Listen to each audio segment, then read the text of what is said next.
Isang magandang araw sa inyo guys. Kapayapaan po ng Diyos ang sumasa ating lahat. Welcome po sa aking channel. Ang ituturo ko ngayon ay kung paano ayusin itong blender.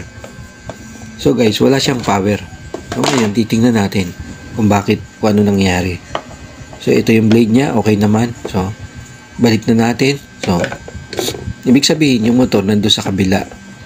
So tabi muna natin yan. So ito yung andito yung motor. So, dito ang ating check upin. So, para ma-check up, buksan na natin kung ano yung nasa loob. So, guys, ngayon lang tayo magbubukas nito. So, titingnan natin kung ano yung nasa loob niya. So, ayan guys, natanggal yung isang wire. So, titingnan natin kung bakit natanggal yung isang wire niya. So, ngayon, check upin natin kung bakit. So, ang una natin gagawin, i-check upin natin yung motor kung okay siya. So, ang pag-check up ng motor, hahanapin natin yung dalawang wire na nakonektado sa motor. So, sa analyze ko guys, ayan, okay naman yung mga carbon niya. So, check up natin yung motor niya. So, yung red, yung dalawang red, yun yung connection na yun ang wire na na-connection sa motor. So, guys, gagamitan natin ng resistance. Pag hindi pumalo yung tester, ibig sabihin, merong open na wire, may sira.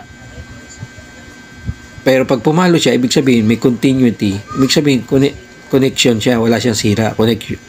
Walang open yung kanyang wire, yung kanyang windings. So ngayon guys, pumalo, ibig sabihin, okay yung motor. So ngayon, okay yung motor, pumunta tayo sa switch. I-checkipin natin tong switch. Titignan din natin kung meron siyang resistance. Itatapat lang natin guys sa magkabilang wire yung tester niya. Tapos pipindutin natin. Pag pumitik, ngayon pumitik guys, hindi lang nakita sa screen. Ibig sabihin okay siya. Ngayon, ang susunod natin gagawin, ipipix na natin yung mga wire na napatid. So ang tanong kasi, bakit napatid yung wire? Naputol. So na-analyze ko guys kasi okay naman lahat, tinext ko na.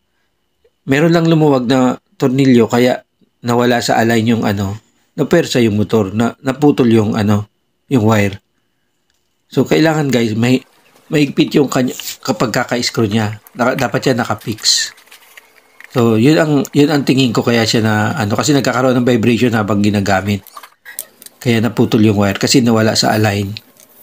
Napersa yung motor. Napersa yung wire, naputol.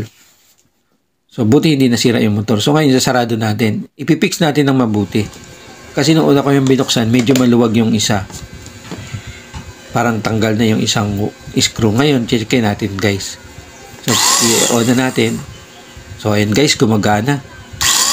So, okay, guys.